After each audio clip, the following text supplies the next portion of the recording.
Lane Mountain Road. She used to keep Dad up to date as he drove along on all the motor statutes he was violating. That's one of the reasons they got divorced. I'm not speaking to her right now.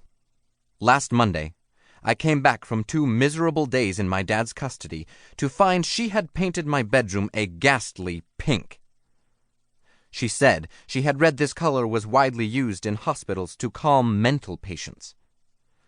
I told her I wasn't mentally ill. I was just a teenager. Meanwhile, I am now embarrassed to invite my friends over. When you're a slight, unathletic teen who reads a lot and likes Frank Sinatra, you really don't want the word to get around that you wank your winky in a room that looks like Dolly Parton's boudoir.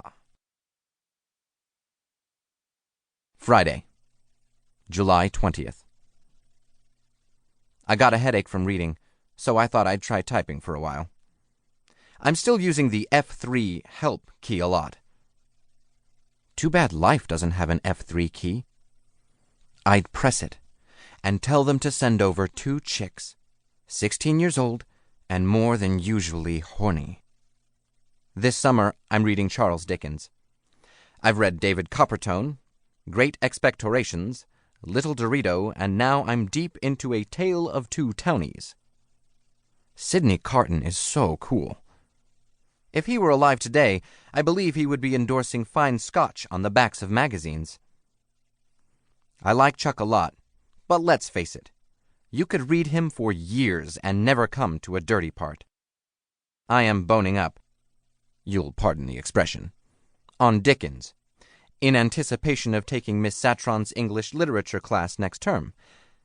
I'm going to be in the 9th grade at St. Vitus Academy.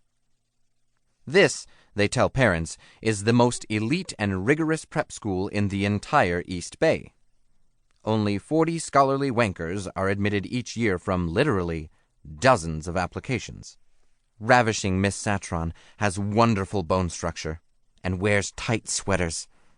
She is also said to be extremely well-read.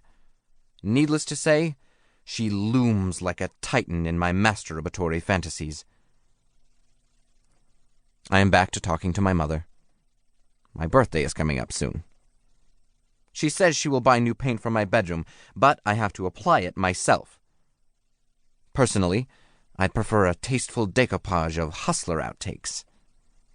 She's suggesting off-white this time, but I'm insisting on manly khaki.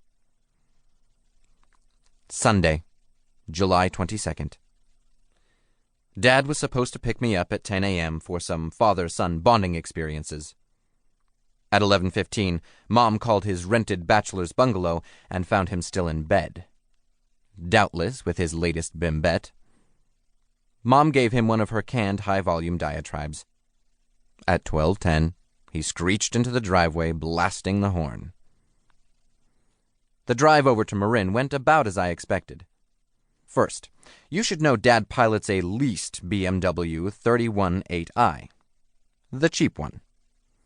He would dearly love to move up to a more prestigious model, but, as he often reminds me, he is burdened with crippling child support payments. In the journey of 16 miles, he changed lanes 82 times, honked the horn 7 times, and flipped the bird to 4 drivers, mostly confused old ladies. Dad is more cautious with men now after he was chased for 15 miles on the Nimitz freeway by a car full of Iranians swinging lead pipes out the windows. In between the scary moments, I tried to make conversation with Lacey, Dad's latest bimbette. She is 19, a newly minted alumna of Stanford, with a T, Institute of Cosmetology, and voluptuous in the extreme. Since I am frighteningly inarticulate around girls, I force myself to practice with Dad's bimbettes. Lacey, however, seemed more interested in laughing like a maniac and urging my father to "Step on it, honey. Make that turbo scream." When we got to Kentfield, I learned that not only did Dad not have any activities planned, he wanted me to mow his damn lawn. For free. "Why?" said Dad. "Because, pal, I'd like to have something to show for my $583 a month in child support, besides a canceled check."